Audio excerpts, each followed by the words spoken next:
A San Bernardino County transportation agency voted Wednesday, June 3, to pursue a proposal from Elon Musk's The Boring Co. for a high-speed tunnel linking Rancho Cucamonga with Ontario International Airport.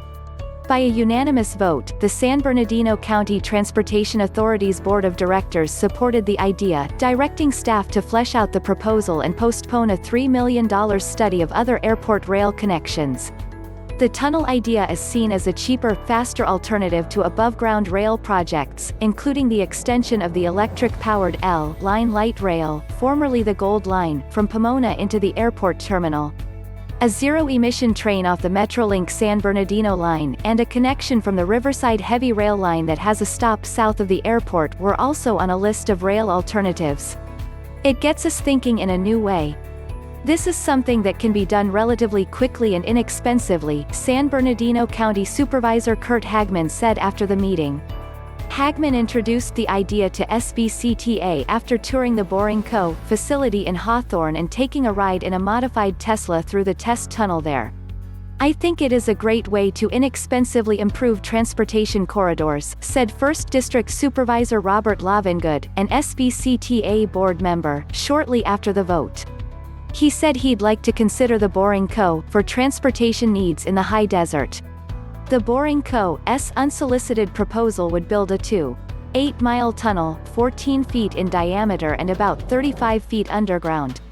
It would take passengers in electric vehicles with rubber tires traveling up to 127 miles per hour to and from the airport. Each ride would take about 90 seconds to 2 minutes, Hagman said. Originally, the proposal called for specially designed Tesla cars. But Hagman said the company is working with Tesla to develop electric vans that can seat up to 12 people and their luggage, enlarging the capacity to 200 people per day, or 10 million plus per year.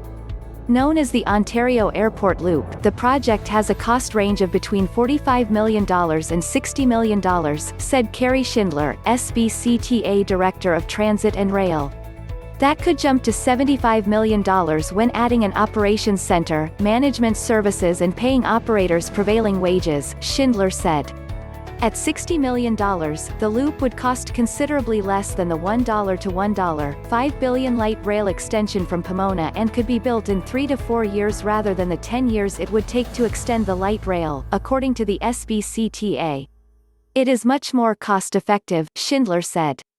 "I do anticipate the need for outside funding but at a reduced level as compared to building surface projects." Hagman said the agency could use the $40 million or so set aside for the Gold Line extension to build the loop, with grant monies from state, federal or the South Coast Air Quality Management District making up the difference.